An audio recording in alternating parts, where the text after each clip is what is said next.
12장 46절부터 마지막 50절까지 교독하겠습니다. 제가 먼저 읽습니다. 예수께서 우리에게 말씀하실 때에 그의 어머니와 동생들이 예수께 말하려고 밖에 섰더니 한 사람이 예수께 여쭤오되 오소서 당신의 어머니와 동생들이 당신께 말하려고 밖에서 있나이다.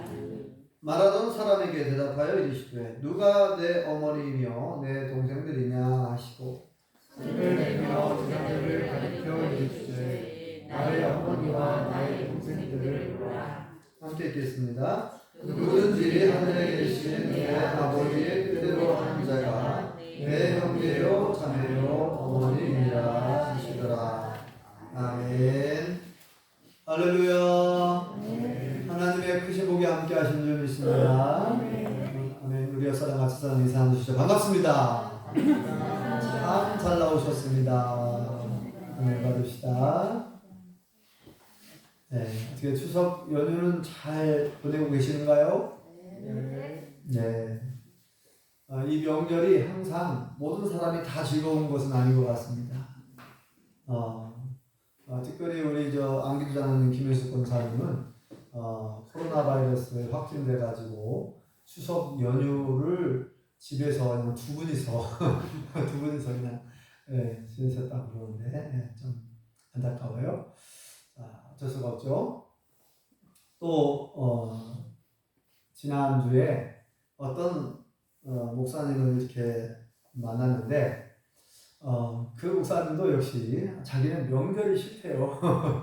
명절이 왜 싫은가 그랬더니 이제 장인 장모님이 두 분 다 아프셔갖고 명절이 그렇게 즐겁지가 않다고 자기는 명절이 싫다고 그렇게 말하기도 하시더라고요. 그래서 이 명절날 가족이 함께 모여서 즐거운 시간, 행복한 시간을 보내니까 참 좋긴 한데 이제 다 명절이 행복한 건 아닌 것 같고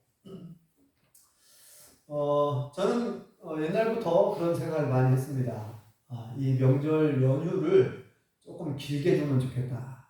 보통 3일을 쉬잖아요, 보통은. 근데 이번에는 이제 토요일, 또 일요일, 그리고 내일, 모레, 또 개천절까지 이렇게 내일은 이제 임시 공휴일로 지정을 했잖아요. 임시 공휴일 지정해가지고 최장 6일을 안 쉬는 분, 최장 6일을 쉽니다. 거의 일주일이죠.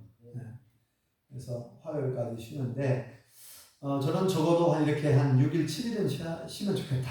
그 생각을 많이 해봤어요. 옛날부터. 일주일 정도는 좀 연휴를 주면 좋겠다 생각했는데 왜냐하면 이렇게 뭐 명절 때마다 보면은 그 귀성객 고향에 가는 길이 너무 차가 밀려서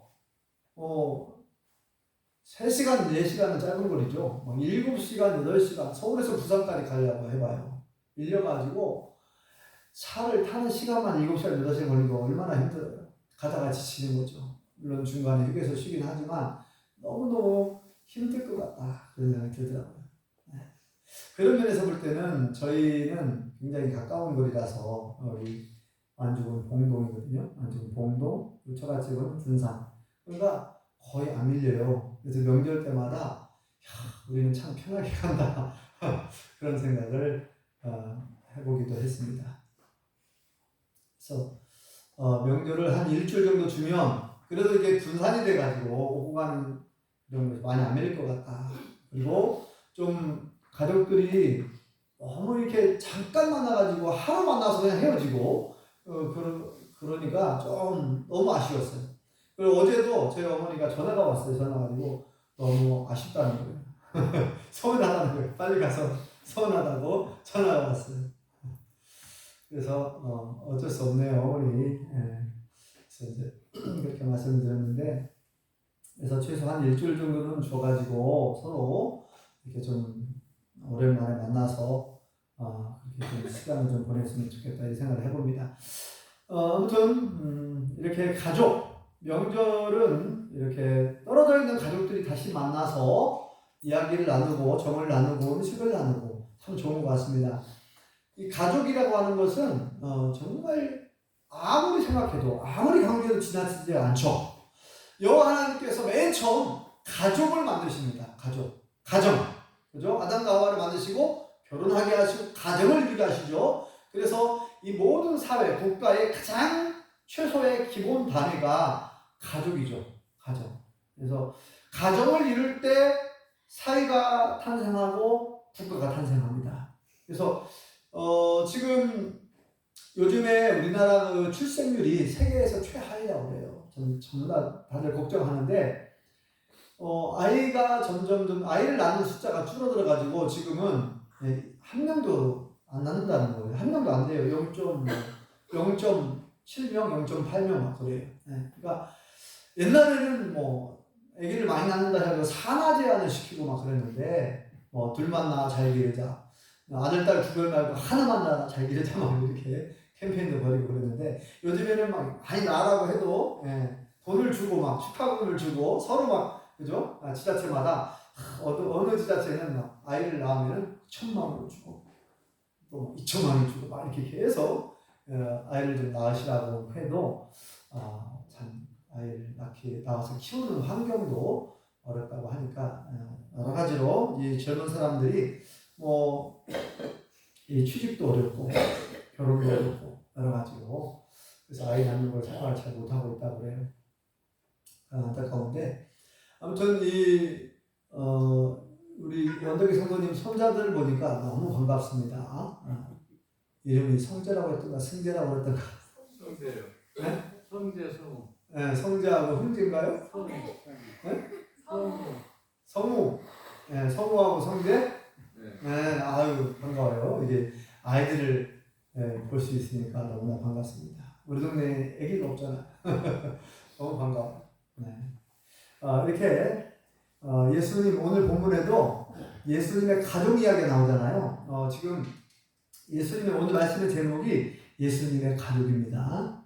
제가 명절 때마다 가끔 이 말씀을 전하는데 저는 사실 제가 이 설교를 시작한 때가 한 10년 정도 된 것 같아요. 근데 10년 전까지 한 번도 이 설교를 제가 못 들어봤어요. 예수님의 가족에 관한 설교를 한 번도 못 들었어요. 개인적으로 한 번도 못 들어봤어요. 그래서 이게 굉장히 중요한 내용인데 왜 이렇게 내가 이 설교를 못 들어봤을까? 또 제가 잘 하지 못했고 아무튼 10년 전부터 이 설교를 시작했는데 그래서 이제 명절이 다가오면 가끔씩 이 설교를 해요. 그래서 집사람이 그러더라고요. 또 그 설교 하려고 하냐고 그러더라고요. 또 그 설교예요? 그런데 성경에 보면 아주 중요한 이야기, 아주 중요한 말씀은 예수님도 반복을 하시더라고요. 계속 반복을 해요. 중요한 말씀은 여러 번 나옵니다. 성경에 보면. 그래서 저도 반복하려고 해요. 예수님의 가족. 자, 여러분들은 어떻게 알고 계십니까? 예수님의 가족. 네? 예수님의 가족. 윤하자매님, 현정자매님, 예수님의 가족이 몇 명인지 혹시 아세요? 알고 있는 분들이 한번 얘기해봐요. 찍어요. 자, 3명, 5명이다, 6명이다, 7명이다. 자, 찍어보세요. 자, 1번, 3명, 2번, 5명, 3번, 7명. 네. 네, 거의, 그러니까, 예수님의 가족은 정확하게 말하면 9명 이상입니다. 그죠? 9명 이상 맞죠? 왜냐면은 예수님의 남동생들이 4명이 있고 그 다음에 예수님의 여동생이 2명 이상이 있어요. 왜냐면 누이들 이렇게 표현되어 있습니다. 누이들 그러니까 최소 2명이잖아요. 그리고 아버지 요셉, 어머니 마리아까지 포함해야 하잖아요. 예수님의 가족 그러면. 그래서 최소 9명 이상입니다. 근데 아버지가 언제 돌아가셨는지 기록은 안 나왔어요. 요셉이 언제 세상을 떠났는가 기록이 안 나타나 있습니다. 근데 예수님께서 몇 살 때 출가하시죠? 왜 아무도 대답을 안 합니까? 30세에 출가하시잖아요. 30세에 집을 나오셔요. 집을 나오셔가지고 이제 공생애라고 공적인 삶, 공생애 그러잖아요. 그동안에는 30세가 되기까지는 가정에서 아버지 요셉이 목수잖아요. 그래서 아버지를 도와서 집안일을 하셨고 30세부터 이제 출가합니다. 집을 나오셔서 공적인 삶, 이제 그때부터 본격적으로 천국 복음을 전파하시고 하나님 말씀을 가르치시고 병자를 고치시고 이런 일을 하시잖아요. 30세부터. 3년간 이 공적인 삶을 사시고 33세에 어떻게 되시죠? 십자가에 돌아가시죠. 그래서 이제 아무튼 예수님이 출가한 이후에 몇 년이 지났는가는 기록이 안 나오지만 이제 어느 날 예수님이 보고 싶어진 거예요. 어머니가, 동생들이. 왜 갑자기 보고 싶어졌을까요? 영들이 돌아오면 가족들은 다 모이는데 예수님이 또 생각났을 거 아니에요. 영들이 돌아오니까 이제 떨어져 있던 예수님, 큰아들이죠. 요셉과 마리아 큰아들 예수님. 그래서 이제 그렇기도 하지만 또 예수님에 대한 소문이 자자하는 거예요. 들어보니 예수님이 막 이적을 행하잖아요. 물이 포도주로 가나의 혼인잔치에 물을 포도주로 변화시키는 기적. 그 다음에 5명의 기적.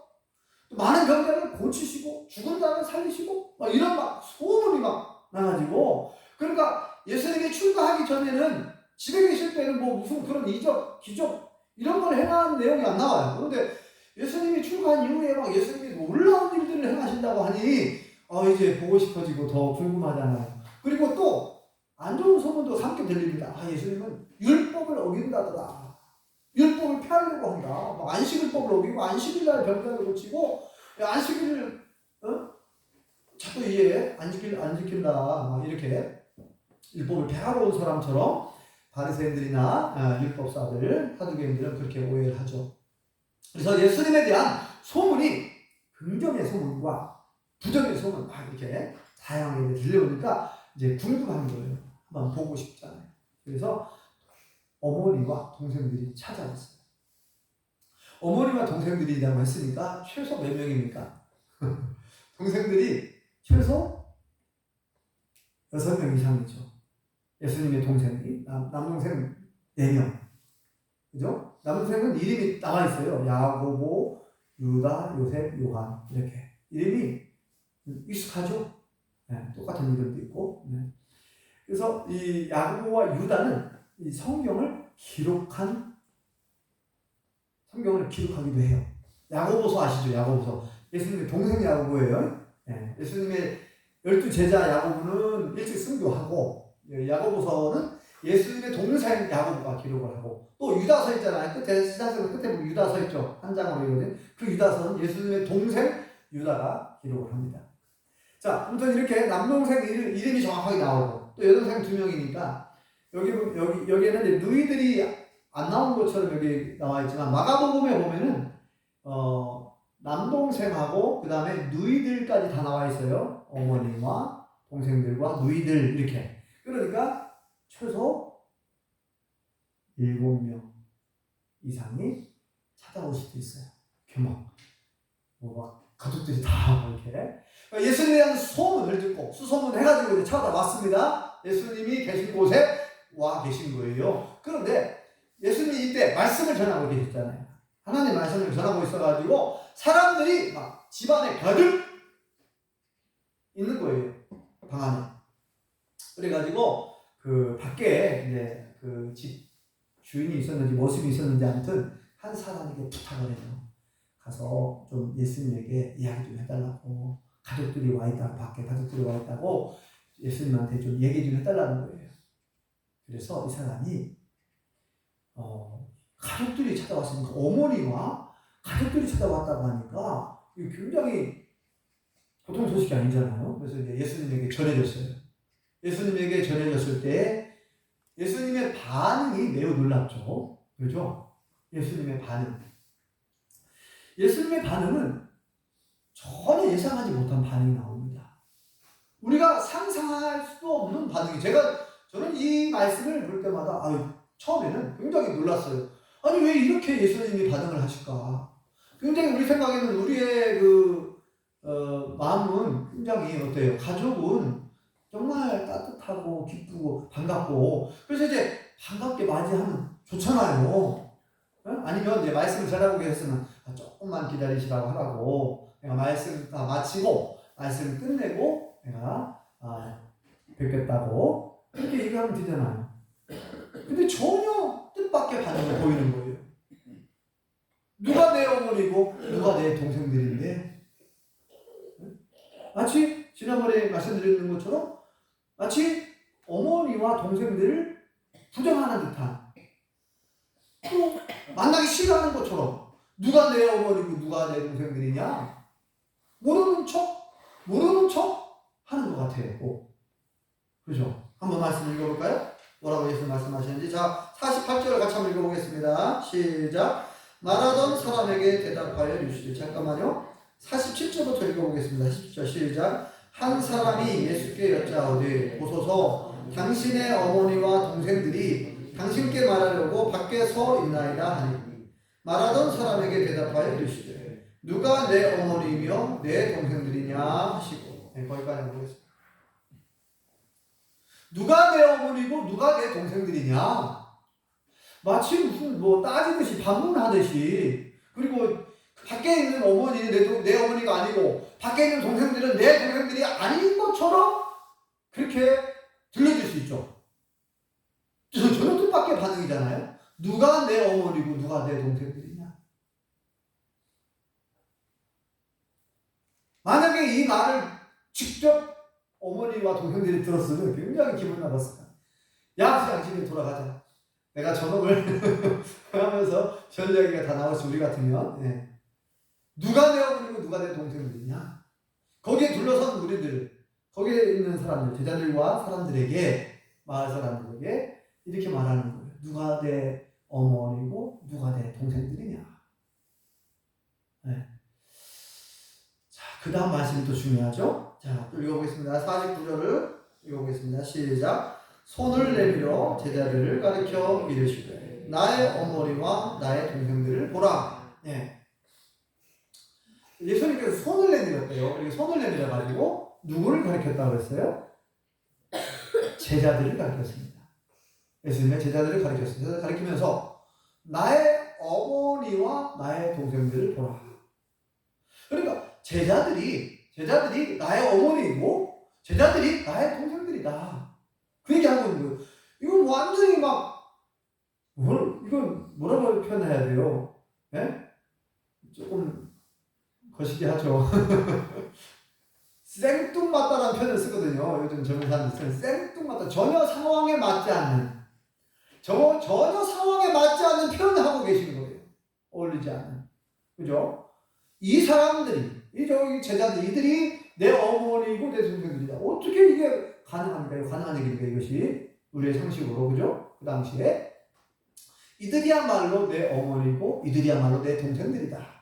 예수님의 의도는 지금 있는 거죠. 예수님이 뭘 말씀하시려고 하는지 의도를 우리는 이제 조금만 그 다음 말씀 보면 의도를 알게 되죠. 왜 그렇게 말씀하셨는지. 자, 마지막 절 50절 읽어볼까요? 시작. 누구든지 하늘에 계신 내 아버지의 뜻대로 하는 자가 내 형제요 자매요 어머니이라 하시더라.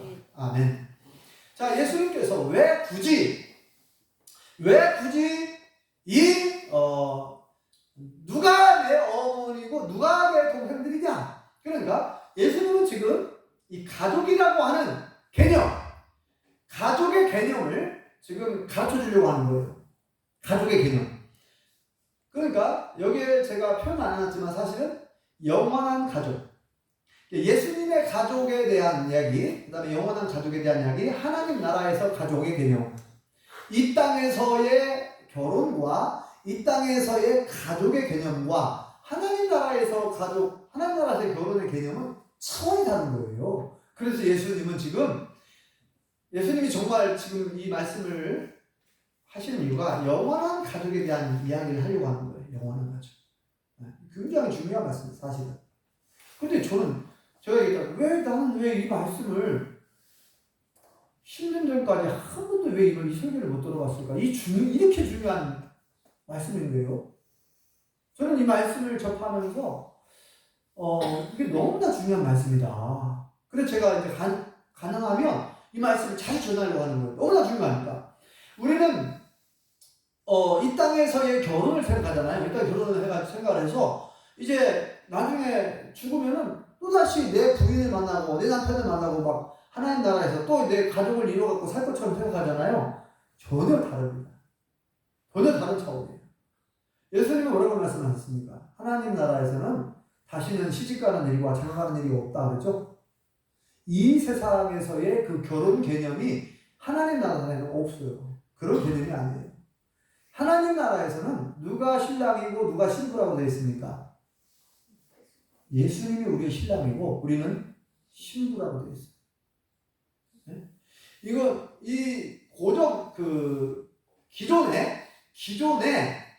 기존의 그 결혼의 개념으로 완전히 우리가 이제 세뇌되어 있기 때문에 이게 잘 이해가 안 갈 수도 있어요. 처음에는. 성경은 하나님 나라에서의 결혼은 예수님이 신랑이고 누가 신부라고요? 누가 신부예요? 내가 신부라. 우리가 신부입니다. 결혼의 개념이 차원이 다른 거예요. 예수님은 우리의 신랑 되시고 나는 신부가 되는 줄 믿습니다. 인정을 하기 싫은가 보죠? 내가 남자인데 왜 내가 신부가 되냐? 그렇게 생각할 수 있어요. 여러분, 나이가 많이 드시는 분일수록 이 결혼에 대한 이 고정적인 관념이 있기 때문에 이게 쉽지가 않을 거예요. 결혼이 남녀가 만나서 결혼을 해야지 어떻게 예수님은 남자고 나도 남자고 이렇게 이제 생각을 할 수가 있어요. 네. 이게 뭐라고 표현할까요? 영적인 결혼이라고 해야 되나요? 영적 결혼. 예수님은 신랑, 우리는 신부라고 표현하고 있습니다. 자, 요한복음 1장 12절에 거기에 보면 이렇게 표현되어 있어요. 영접하는 자, 곧 그 이름을 믿는 자들에게는 하나님의 자녀가 되는 권세를 주셨으니. 예수님을 믿고 영접하게 되면 우리가 하나님의 자녀가 된대요. 그러니까 하나님의 자녀가 된다는 얘기는 우리는 다 하나님 안에서 한 가족이라는 얘기예요. 다 여러분들은 하나님의 자녀들이죠. 예수님을 믿고 영접한 여러분들은 다 하나님의 자녀들인 줄 믿습니다. 우리가 하나님을 아버지라고 부르잖아요. 왜? 우리를 낳으셨으니까. 우리를 만들었으니까. 자, 우리의 부모가 나를 낳았다고 하지만 정말 나를 낳으신 분은 하나님 아버지죠. 우리를 만드신 분, 우리를 낳으신 분은 정말 하나님 아버지예요. 우리가 하나님 아버지라고 부르는 이유가 그거예요. 이 모든 것이 하나님께로부터 나온 줄 믿습니다. 그래서 예수를 믿고 영접한 사람들은 다 하나님의 자녀래요. 그래서 우리는 다 한 가족이라는 거예요. 하나님을 아버지로 보시는 가족인 줄 믿습니다. 그래서 우리는 한 형제요, 한 자매요. 그리고 우리가 믿는 사람들은 형제님, 자매님 이렇게 부르는 이유가 그거죠. 우리는 예수 그리스도 안에서 한 가족인 줄 믿습니다. 이 가족의 개념을 여러분들이 잘 이해하시고 잘 기억해야 돼요. 자, 나는 하나님의 자녀가 확실한가? 첫 번째. 두 가지 이제 말씀드렸는데, 첫째, 나는 하나님의 자녀인가? 하나님의 백성이라는 표현도 쓰는데, 그죠? 하나님의 백성, 하나님 나라의 시민. 자, 예수를 믿고 영접한 사람들은 하나님 나라 시민이라고 표현하고 하나님 나라 백성이라고 말합니다. 하나님의 왕국, 하나님이 통치하시는 하나님의 왕국에 하나님 나라에 우리를 시민이라고 표현해서 하나님 나라 시민, 성민, 거룩한 백성, 하나님 나라의 백성. 또 우리가 하나님의 자녀라고 표현했잖아요. 아까 하나님의 자녀들. 그런데 나는 과연 첫 번째, 나는 하나님의 자녀들, 난 하나님의 자녀가 맞나? 난 하나님의 자녀인가? 를 먼저 점검해야 되겠죠. 확실하게. 그래서 예수를 믿고 영접한 사람들은 다 하나님의 자녀인 줄 믿습니다. 네, 하나님의 자녀예요. 그러면 하나님의 자녀가 확실한데, 그러면 나는 정말 예수님의 가족이 되었는가? 나는 예수님의 영원한 가족이 확실한가? 여러분들은 다 예수님의 가족이 되셨습니까? 별로 아멘이 별로 안 나오네요. 예수님의 가족이 되려고 하면 뭐라고 말씀합니까? 오늘 말씀에 마지막 절에 예수님의 가족이 될 수 있는 조건이 나와요. 뭐라고 되어 있었죠? 누구든지 하늘에 계신 아버지의 뜻대로 행하는 자라야 내 어머니가 될 수 있고 내 형제가 될 수 있고 내 자매가 될 수 있다 라고 말씀합니다. 그렇죠? 그러니까 이 말은 다르게 표현하면은 우리가 하나님의 뜻대로 하나님 아버지의 뜻대로 행하고 살아가는 사람이 천국에 들어갈 수 있고 이 사람이야말로 예수님의 영원한 가족이 될 수 있다는 거예요.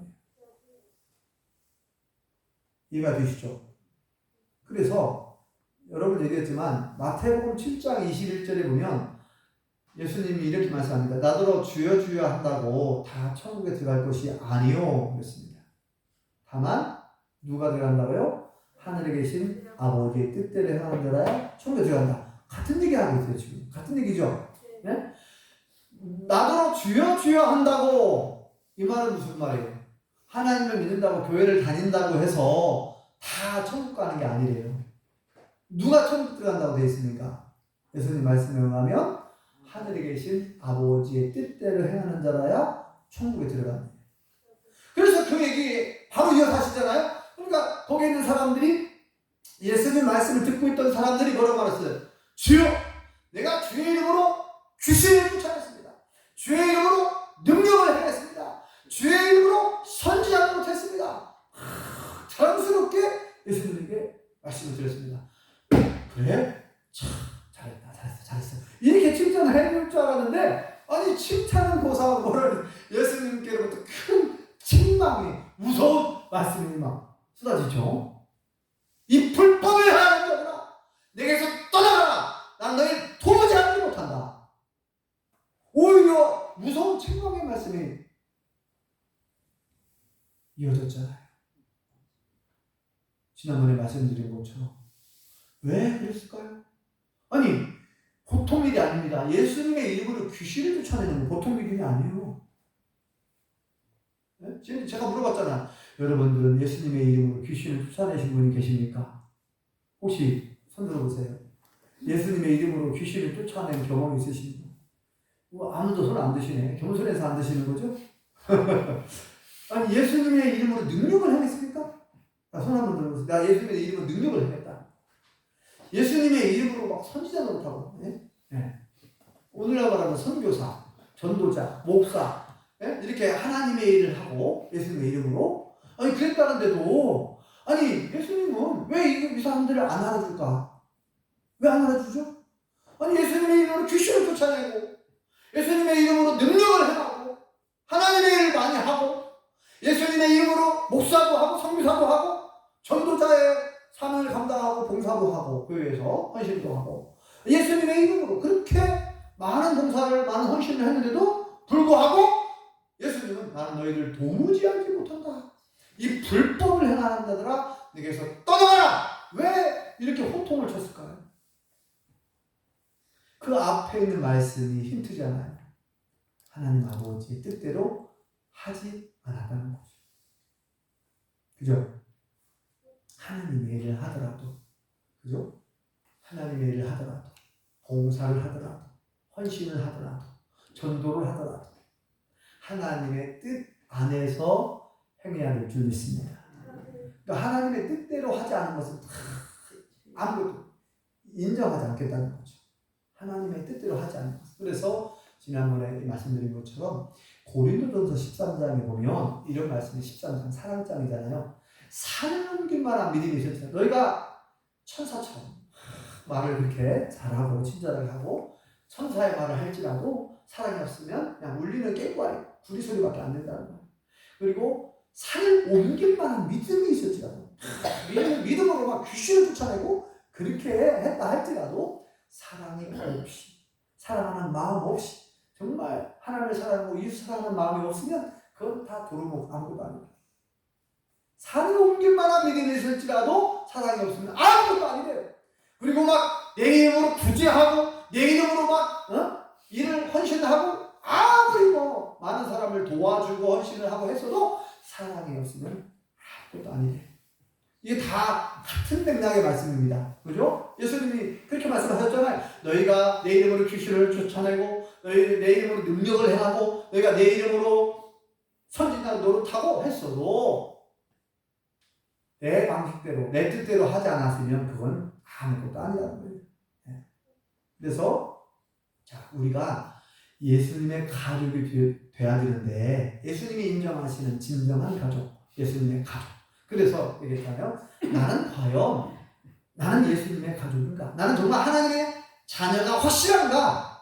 나는 정말 하나님의 뜻대로 살아가는 예수님의 가족이 맞나? 하나님의 자녀가 맞나? 하나님의 뜻대로. 예수님을 믿어도 내 뜻대로, 내 마음대로, 내 방식대로 살아가는 사람들이 많다는 얘기예요. 여러분들은 어떻습니까? 하나님을 믿는다고 하면서 신앙생활을 한다고 하면서 내 뜻대로 살고 있지는 않은가? 내 방식대로 살고 있지 않은가? 내 마음대로 살고 있지 않은가? 아니면 정말 하나님께 여쭤보면 하나님 어떻게 할까요? 하나님의 뜻은 무엇입니까? 어떻게 어느 길로 가는 것이 하나님의 뜻입니까? 늘 하나님께 여쭤보고 물어보면서 하나님의 뜻을 구해야 되는데 내 방식, 내 마음, 내 뜻. 그래서 그렇게 이제 새해가 되면은 그런다잖아요. 어떤 사람, 우리 믿는 사람들 가운데서 계획을 1년 새해 계획을 다 세운대요. 새해 계획을 세워놓고 하나님, 제가 올해는 면허증을 딸 것입니다. 올해는 어느 회사에 취직하는 게 제 목표입니다.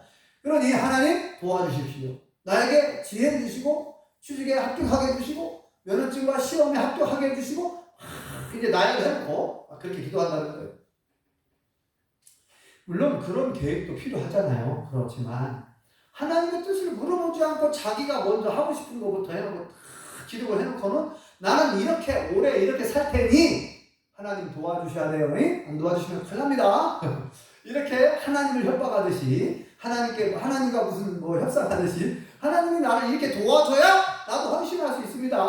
하나님이 나와 함께 해주셔야만이 나도 봉사할 거예요. 막 이렇게 협상하듯이 그렇게 기도하는 사람들이 많다는 거예요. 여러분들은 안 그러겠죠? 네, 우리는 항상 먼저 하나님의 뜻을 여쭤봐야 될 줄 믿습니다. 하나님의 주권을 인정하는 게 중요해요. 그래서 너는 범사의 그를 인정하라. 저는 그 말씀 좋아해요. 그래서 잠언 3장 5절 말씀에 보면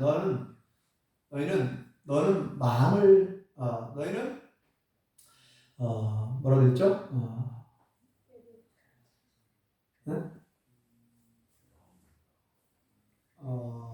갑자기 기억이 안 나요. 너의 명철을 의지하지 말라. 핵심. 너의 명철을 의지하지 말고 내 마음을 다하여 여호와를 신뢰하고, 그죠? 너는 마음을 다하여 생각났어요. 너는 마음을 다하여 여호와를 우려하고 내 명철을 의지하지 말라. 너는 범사에 그를 인정하라. 그리하면 내 길을 지도하십니다. 이렇게 잠언 3장 5, 6절 말씀에 기록된 저희 말씀을 굉장히 좋아하고 이 말씀을 늘 생각하고 말씀대로 살려고 이제 쓰고 있습니다.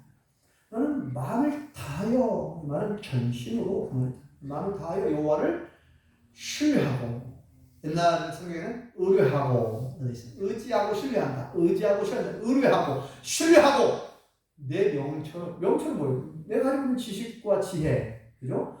내 명철을 의지하지 말라.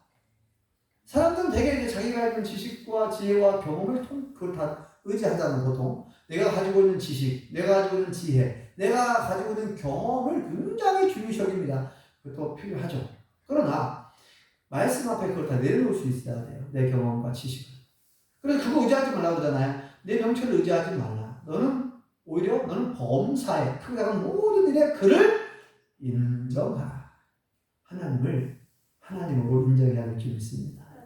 여호와 하나님은 전지전능하신 하나님이시죠. 여호와 하나님은 온 우주 만물을 창조하신 분이 그걸 운행하시죠. 하나님은 모든 나라를 역사를 주관하시죠. 나의 생사화복을 주관하시죠.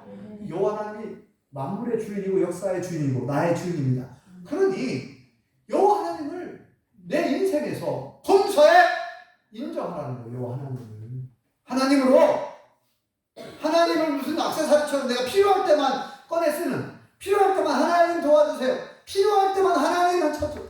이건 뭐 다른 종교들과 다른 게 뭡니까? 우리의 기독교는 일반 종교가 아니에요. 종교의 그런 행태가 아니에요. 비나이다 비나야 그 순이야. 그 순위가 아니라니까요. 불교인들이 석가모님의 뜻은 무엇입니까? 이렇게 물어보고 기도하는 사람이 있어요? 아니잖아요. 무조건 비나이다 비나야 그냥. 예. 우리는 그런 종교하고 달라요. 예. 우리는 실제 우리의 신앙은 우리 기독 신앙은 실제입니다. 하나님과 대화하면서 하나님을 인식하면서 인정하면서 여호와 하나님께 뜻을 물어보는 거예요. 하나님 어떻게 할까요? 물어보는 게 기도예요. 하나님. 그래서 우리는 오늘 말씀 잘 기억하시기 바랍니다. 예수님의 가족이 될 수 있는 비결을 예수님 말씀하셨어요.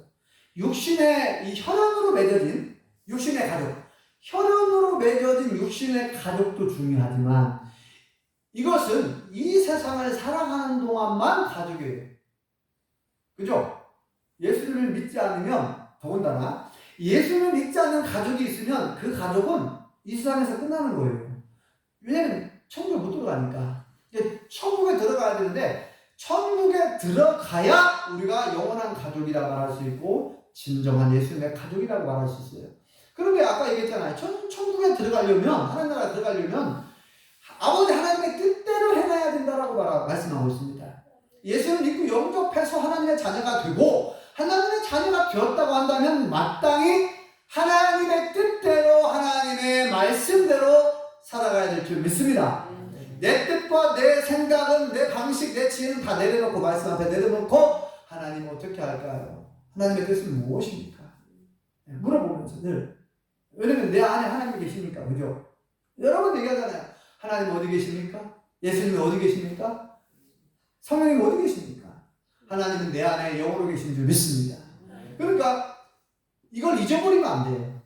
이걸 잊어버리면 안 되고 우리가 살아가면서 늘 내 안에 계신 성령님을 늘 인식하고 인정해 드려야 돼. 그래서 거기에 마땅한 대우를 해드려야 됩니다.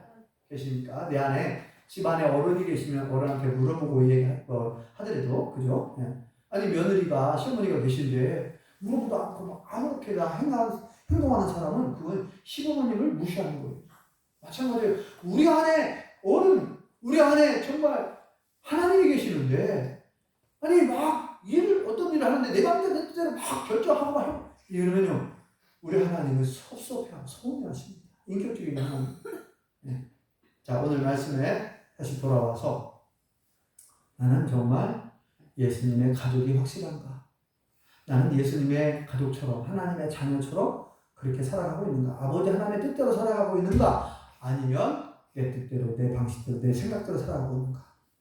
늘 내 믿음을 점검하시고 이번 기회에 이 가족의 개념을 확실하게 이해하시고 이 땅에서의 가족은 육신으로 맺어진 혈연으로 맺어진 잠시 약간의 육신의 가족이고 영원한 가족이 되려고 하면 우리의 모든 가족들이 다 하나님을 믿고 하나님의 자녀가 되어야 되고 하나님의 뜻대로 살아서 예수님의 가족이 되어야 영원한 가족이 될 수 있다는 거죠. 그리고 우리는 주님 안에서 한 가족이라는 거 기억하시기 바랍니다. 우리는 주님 안에서 한 가족이죠. 한 가족처럼 서로를 사랑하고 서로를 배려하고 서로를 돌아보고 주님의 사랑으로 서로 사랑하고 믿음으로 승리하실 수 있기를 예수님으로 축원합니다. 기도하겠습니다. 여호와 하나님 은혜를 감사합니다. 오늘 명절 연휴를 맞이하여 또 오늘 본문 말씀을 통해서 예수님의 가족에 대해서 다시 한번 말씀을 살펴보게 해주신 것 감사합니다.